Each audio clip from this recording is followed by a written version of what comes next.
ওয়ালাইকুম রহমতুল্লাহ বারাকাতু। আমরা এই মুহূর্তে আমি রিয়াদ ভাই বেওয়ারিশ চিকিৎসা ও পুনর্বাসন কেন্দ্রে বসে আছি। এখানে একটা সারপ্রাইজ আছে আপনাদের জন্য। হাসান ভাই নিয়ে আসেন, সারপ্রাইজটা নিয়ে আসেন। মাশাআল্লাহ, এই সারপ্রাইজটা হাসান ভাই এটা বলতে আসেন। এই সারপ্রাইজটা মাশাআল্লাহ, কি? এটা হলো আমাদের এখানে এক পাকলি বোনের বাচ্চা। আচ্ছা, ওর জন্ম কিন্তু রাস্তায়। পাগলি বোনের বাচ্চা। পাকলি বোন আছে, ওর জন্ম কিন্তু রাস্তায়। তো আমরা কথা দিয়েছিলাম এই বাচ্চাটাকে আমরা এখানে মানুষের মতো মানুষ করব, আচ্ছা, প্লাস ওর আকিয়া করব খুব সুন্দরভাবে। তো ছাগল কিনা হয়েছে, ছাগল জবাই করা হয়েছে, আজকে রান্না বান্না হয়েছে। মানে আজকে কি আকিকা? আজকে আকিকা। রিয়াদ ভাই আপনি জানেন আজকে আকিকা?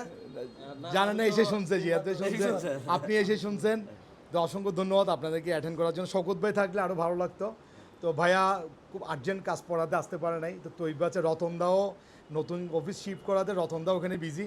তো রতনদা শওকত ভাইকে দুজনকে খুব মিস করতেছি। ওর নামটা রাখা হবে ভাইয়া আমিনা খাতুন। আমিনা খাতুন নামে আজকে মোনাজাত হবে। মাশাআল্লাহ, আমার কোলে দেন। ওর নাম রাখছে কি?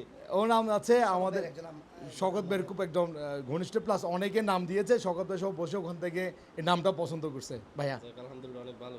তো এটার না আমিনা খাতুন নামে আজকে ডিক্লেয়ার করবেন। রিয়াদ ভাই এবং জাকির ভাই দুজনকে অসংখ্য ধন্যবাদ। ভাইয়া আচ্ছা, আমার কোলে একটু কোলে নেন, ভাইয়া একটু মোনাজাত করবে। বিসমিল্লাহির ভাই একজন রহমানির রহিম। ফরেস্টগার